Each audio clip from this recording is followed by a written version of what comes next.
Hola hermanos, la predicación de hoy se titula Reflexionando sobre nuestro compromiso. ¿Qué hacer? ¿Qué hacer cuando se vive en medio de tiempos difíciles, tiempos peligrosos, tiempos llenos de temor o de gran incertidumbre? ¿Qué hacer en esos tiempos? Miren, hace un mes, el 6 y el 9 de agosto, se cumplieron 75 años en que los Estados Unidos dejaron caer bombas atómicas sobre Hiroshima y Nagasaki allí en Japón. Y con eso, pues, terminaron con la Segunda Guerra Mundial. Cuando el mundo se percató del enorme daño que producían esas nuevas armas, se alarmó. Sí, las personas se alarmaron y en gran manera, nunca habían visto nada así. Y empezaron ellos a vivir con gran inseguridad y con gran temor. Ante ese temor que iba creciendo, se pidió al famoso C.S. Lewis escribiera algo al respecto. Y en el año de 1948, 3 años después del lanzamiento de las bombas, Lewis escribió un artículo titulado Preocupaciones presentes acerca de vivir en una era atómica. No sé si el artículo está completo, pero miren, en este tiempo de pandemia ha sido reproducido en muchos sitios. La parte que se ha reproducido dice así. En una forma pensamos demasiado sobre la bomba atómica. ¿Cómo vamos a vivir en una era atómica? Estoy tentado a responder. Pues como habrías vivido en el siglo XVI cuando la plaga visitó Londres casi cada año. O como vivirías en la era de los vikingos cuando asaltantes de Escandinavia podrían aparecer y degollarte en cualquier noche. O de hecho, como ya estás viviendo en la era del cáncer, la era de la sífilis, la era de la parálisis, la era de los ataques aéreos y la era de los accidentes automovilísticos. En otras palabras, no comencemos exagerando lo novedoso de nuestra situación. Créame, querido señor o señora, usted y todos los que usted ama ya estaban sentenciados a la muerte antes de que la bomba atómica fuera inventada. Este es el primer punto que debemos tener en mente. Y la primera acción que debemos tomar es recobrar la calma. Si todos vamos a ser destruidos por una bomba atómica, permitamos que esa bomba no se encuentre, y pausa en la cita. Completaré la cita de Lewis al final de la predicación. Pero hermanos, por el momento pensemos, miren, es realidad, no somos la primera generación a la que le toca vivir tiempos difíciles y de incertidumbre. De hecho, hermanos, quizás deberíamos preguntarnos si acaso en realidad estamos viviendo en medio de tiempos difíciles y tiempos de incertidumbre. Bueno, otra vez quiero plantear una doble respuesta. Para abarcar a los dos grupos, aquellos dos grupos de los que hice mención en la predicación de hace 2 semanas. Primero, para los que creen que esto es peor de lo que nos dicen. Bueno, para este grupo, definitivamente estos claro que son tiempos de incertidumbre. Porque no saben hasta dónde realmente llegan los muertos y los contagiados. No saben si lo que se está haciendo es suficiente. No saben si la vacuna llegará pronto. Y no saben si la vacuna será efectiva. Y cosas por el estilo. Para este grupo definitivamente estos son tiempos de gran incertidumbre.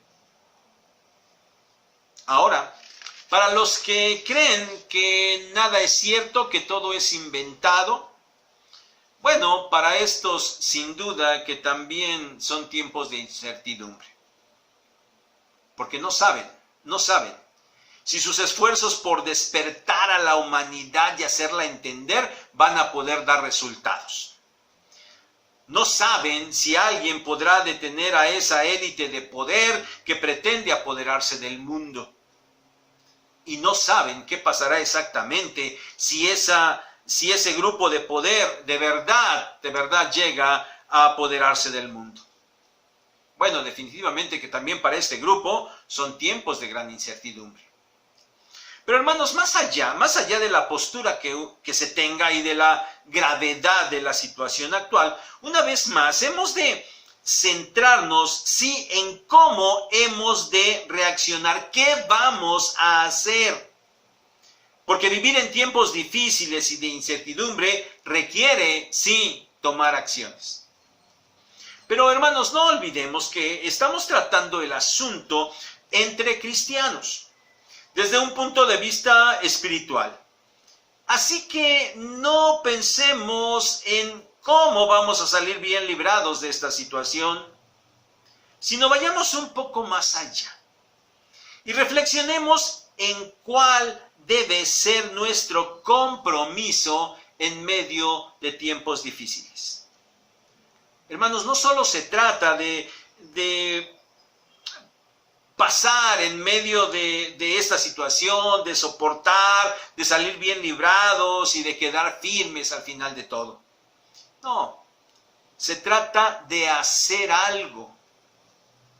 Y para meditar en eso, hermanos, vamos a considerar el capítulo 6 del libro del profeta Isaías. Empieza este capítulo con unas palabras sencillas. Dice el versículo 1 en su primera parte: en el año que murió el rey Usías. Este señalamiento inicial, en el año que murió el rey Usías, hermanos, no solamente nos debe situar en la fecha en la que Isaías inicia su ministerio profético. También, y quizás sobre todo, nos debe hacer entender el entorno en el que se desarrollan estos acontecimientos. Miren, veamos. Usías fue uno de los buenos reyes del reino de Judá. Engrandeció a Judá en gran manera. El capítulo 26 del segundo libro de Crónicas nos narra todo lo que él hizo. Miren, un comentario sobre Isaías 6 nos dice: levantó el reino de Judá a la cúspide del poder político y económico.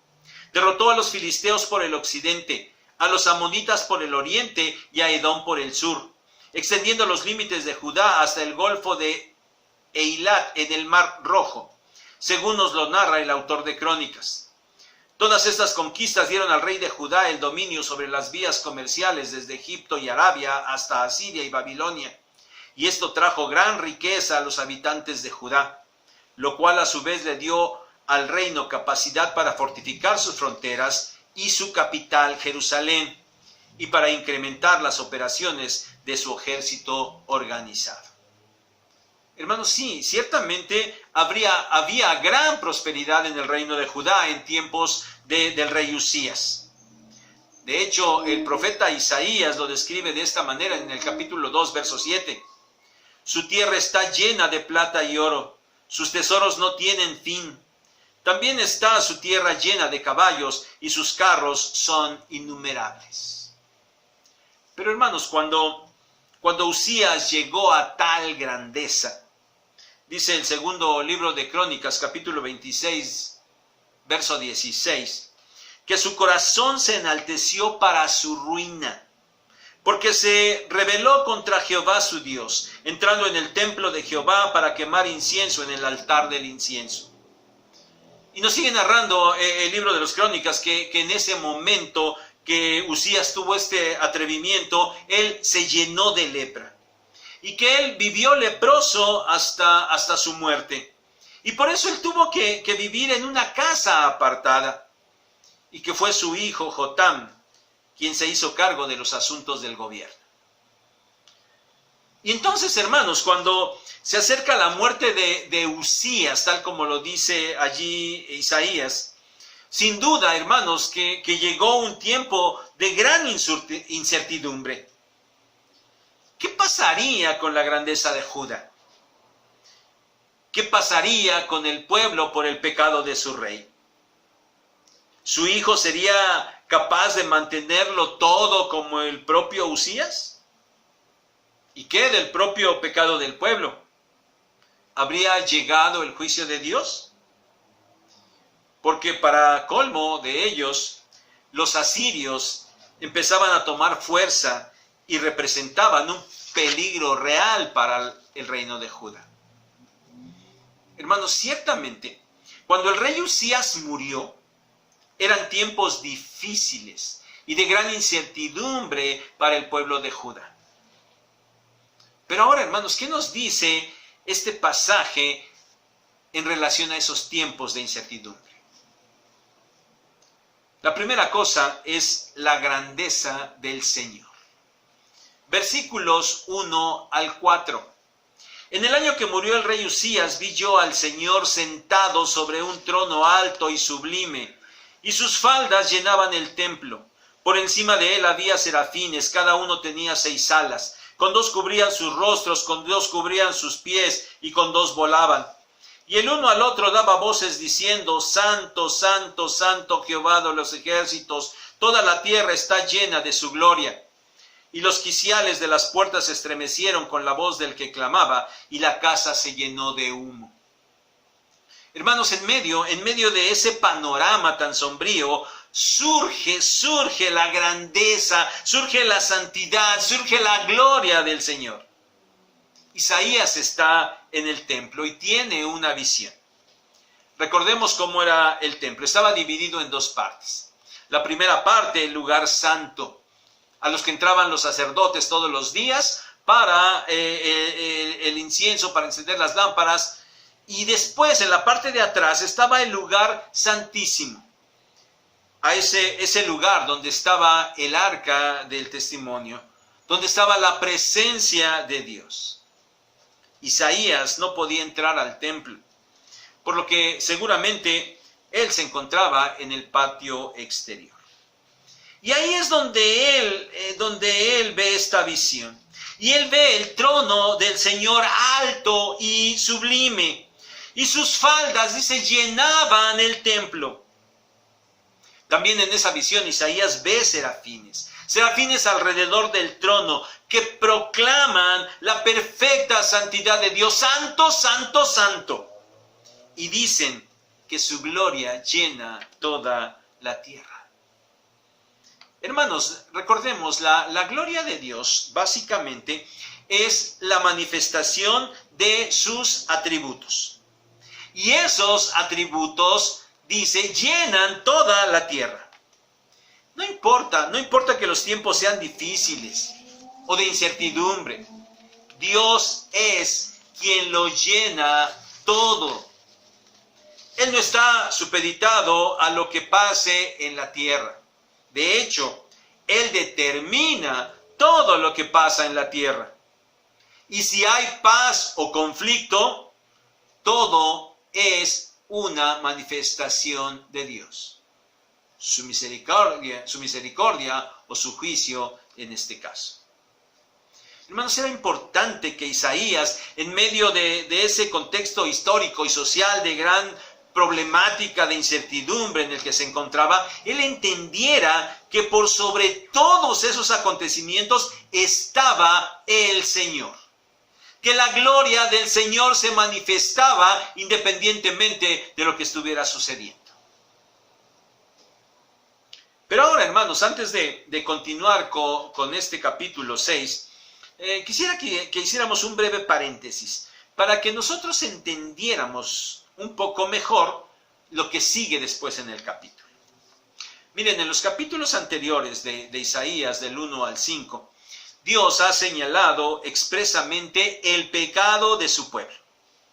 En esta porción, en estos primeros 5 capítulos, se encuentra algo que se nos mencionó el domingo pasado en cuanto a la vid como representación del pueblo de Israel. ¿Lo recuerdan? Y cómo aquella vid no había producido los frutos que su Señor esperaba. Bueno, en estos capítulos también nos encontramos cómo Dios ya ha establecido juicio sobre su pueblo por causa de su pecado. Pero saben, también ha hablado acerca de un futuro glorioso para Jerusalén. Y en medio de esa situación también está la misericordia de Dios llamando a su pueblo al arrepentimiento. El capítulo 1, versículos 18 al 20 dicen: Venid luego, dice Jehová, y estemos a cuenta. Si vuestros pecados fueron como la grana, como la nieve serán emblanquecidos. Si fueren rojos como el carmesí, vendrán a ser como blanca lana. Si quisiereis y oyereis, comeréis el bien de la tierra. Si no quisiereis y fuereis rebeldes, seréis consumidos espada, porque la boca de Jehová lo ha dicho. A pesar del pecado del pueblo y a pesar de lo complicado de los tiempos, el Señor aún va a enviar un mensaje de salvación a su pueblo. Hermanos, este era el propósito del Señor.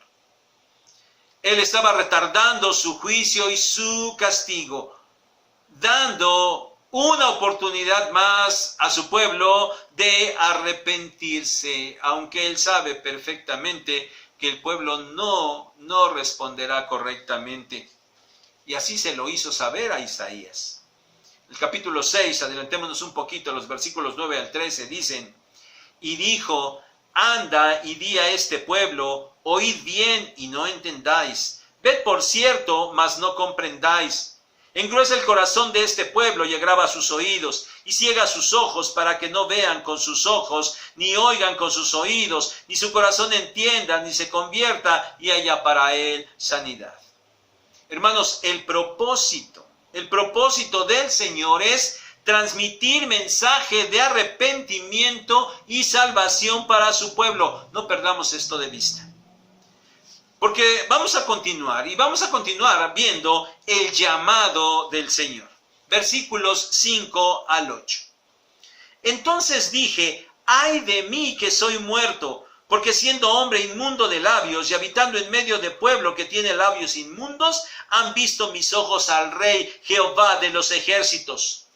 Y voló hacia mí uno de los serafines, teniendo en su mano un carbón encendido, tomado del altar con unas tenazas, y tocando con él sobre mi boca, dijo: he aquí que esto tocó tus labios, y es quitada tu culpa y limpio tu pecado. Después oí la voz del Señor que decía: ¿a quién enviaré y quién irá por nosotros? Entonces respondí yo: heme aquí, envíame a mí. A causa de la visión, Isaías primero cae en la cuenta de su propio pecado y también reconoce el pecado del pueblo del cual él forma parte. Y sabe que debido a su pecaminosidad y por haber contemplado al Rey, no había otra cosa para él que la muerte. Pero Dios, como siempre, toma la iniciativa. Y mediante una figura importante envía a uno de los serafines para que, tomando un carbón encendido del altar, limpie el pecado de Isaías. Ese altar sin duda que es el altar de los sacrificios, que se encontraba ya en el atrio del templo, en donde el pueblo llevaba a sus animales para el sacrificio y para la limpieza de sus pecados. Hermanos, esta figura es importante. El pecado solo puede ser limpiado por un sacrificio. Allí en el Antiguo Testamento, claro, era a través del sacrificio de animales en ese altar del que estamos haciendo mención. Pero estos, recordemos, solo apuntaban al sacrificio perfecto del Señor Jesucristo, que de manera total y definitiva limpiaría el pecado de la humanidad. Y ahora, hermanos, una vez que Isaías es limpio de su pecado, él ahora puede permanecer delante de Dios y ahora él puede escuchar la voz de Dios. Y el Señor solo dice, a manera de pregunta: ¿a quién enviaré y quién irá por nosotros? ¿Enviar a dónde? ¿Ir a dónde? al pueblo para dar el mensaje que les proveyera una oportunidad más de arrepentimiento. Para obtener esta respuesta fue que hicimos el breve paréntesis anterior, ¿lo recuerdan? ¿A quién enviaré y quién irá por nosotros? Es claro que el llamado es para Isaías directamente. No había nadie más allí. E Isaías responde: heme aquí, envíame a mí. Hermanos, Isaías no respondió por compromiso o por obligación. No había nadie más, pues no le quedaba otra. No fue así. La respuesta de Isaías fue una respuesta inmediata. Él no necesitó tiempo para pensarlo. Y hasta me parece que es una respuesta entusiasta, natural y muy sincera. Pero meditemos, hermanos. De verdad que no podía ser de otra manera. Isaías ha contemplado la gloria de Dios, ha reconocido su indignidad y ha sido limpiado de su pecado, y ahora está capacitado para encargarse de la obra que Dios quiere hacer en medio de su pueblo. No es que el Señor necesitara de alguien. No es que el Señor no lo pudiera hacer de otra manera. Ni siquiera es que el Señor desconociera la respuesta de Isaías. Todo esto más bien era necesario para el propio Isaías. Y por eso el Señor lo ha limpiado, para que Isaías pudiera cumplir con una tarea divina. Isaías respondió: heme aquí, envíame a mí. Hagamos un pequeño resumen. Isaías y el pueblo de Judá se encuentran en tiempos difíciles y de gran incertidumbre. Pero en medio de esa situación se manifiesta la grandeza de Dios. Esa gloria de Dios que lo cubre absolutamente todo. Tan sublime es la santidad de Dios que Isaías no puede más que reconocer su pecaminosidad y su indignidad de contemplar aquella visión. Y por lo tanto, espera el único resultado posible: su muerte. Sin embargo, Dios lo limpia. Y entonces el Señor hace un llamado. El pueblo, además de lo difícil del momento y de la incertidumbre que vive, se encuentra en gran pecado. Han ofendido a Dios. Pero Dios quiere darles un mensaje de salvación.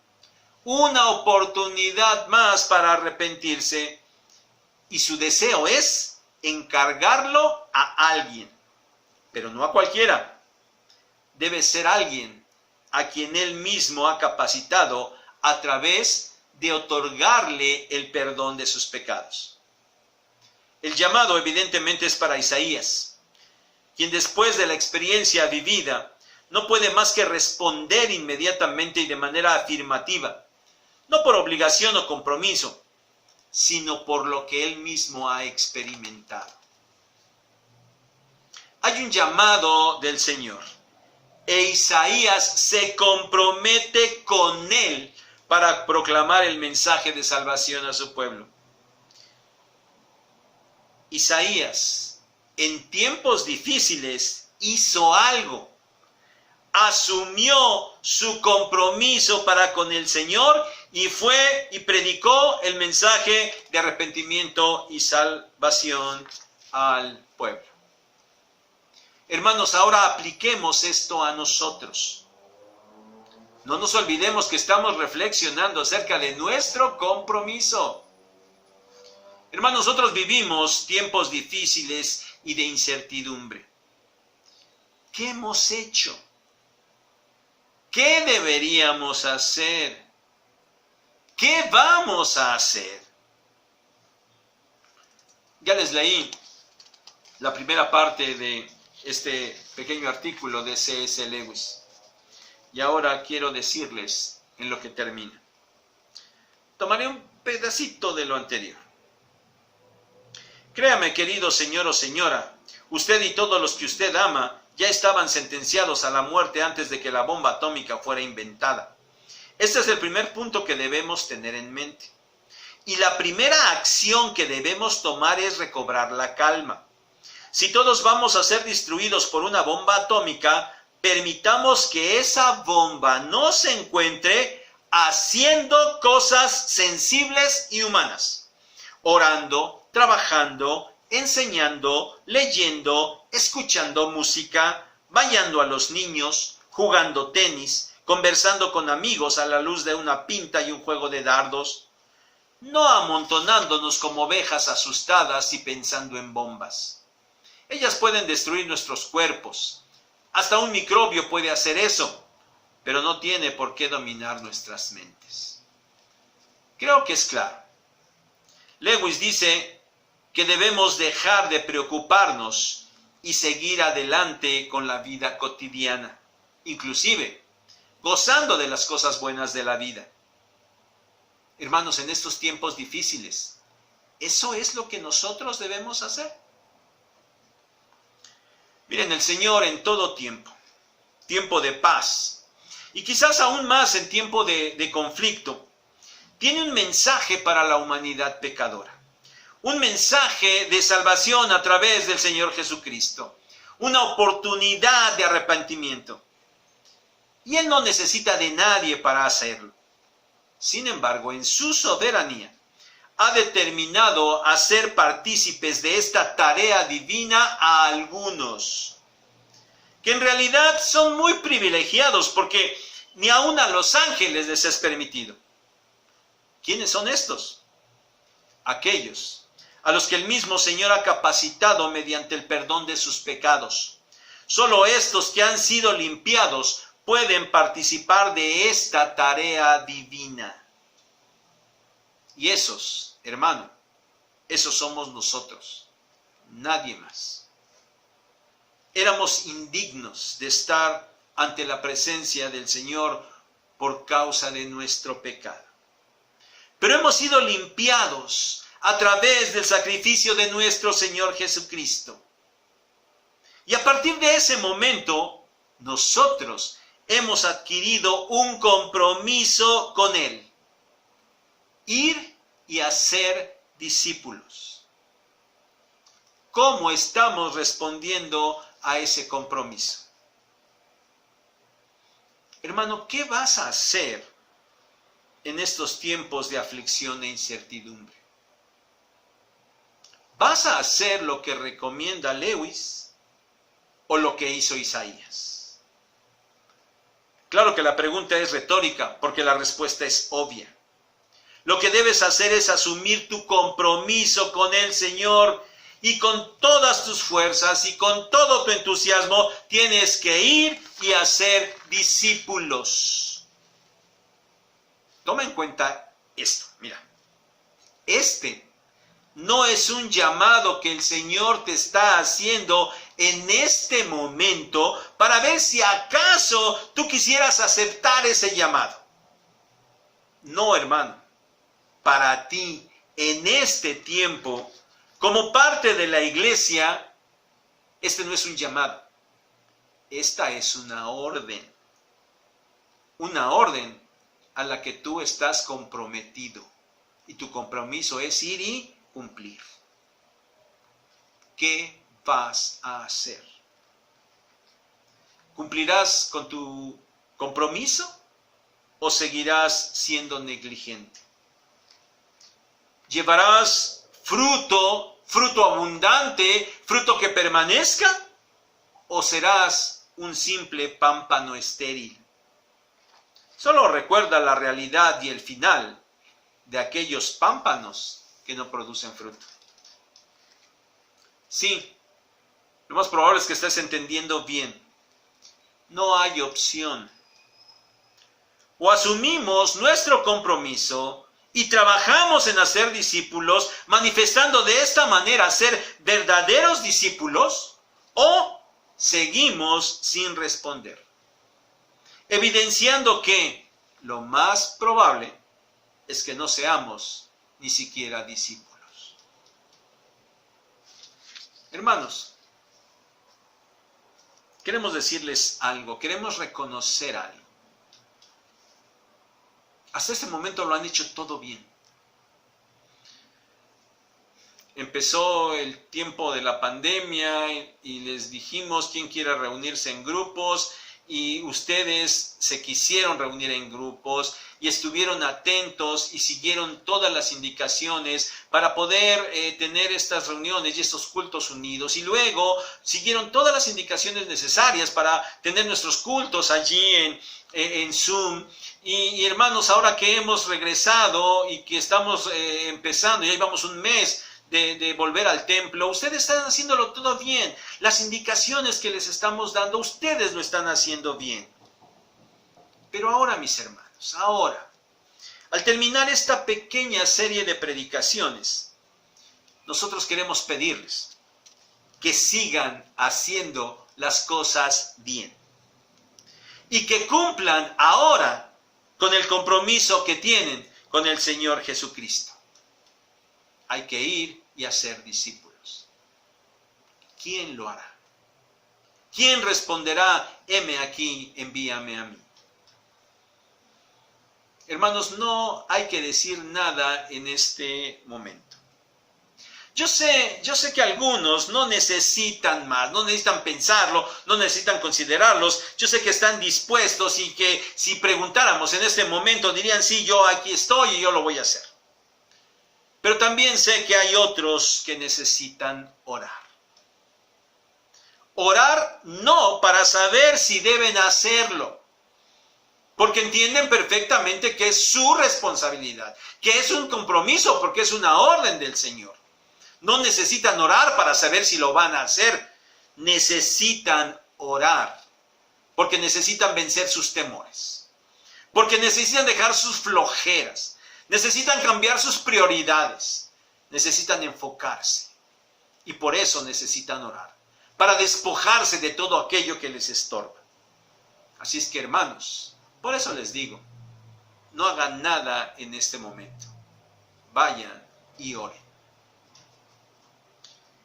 Y a aquellos, escuchen bien, con esto voy a terminar, aquellos que van a dar evidencia de ser verdaderos discípulos, comprometidos con su Señor y van a trabajar para dar el fruto que el Señor espera de ellos, a ustedes que van a hacerlo, los esperamos en el templo el próximo sábado, sábado 12 de septiembre. Puede ser bien a las 10 de la mañana o a las 5 de la tarde, en el horario que ustedes elijan, pero como lo han hecho hasta ahora, muy puntualmente.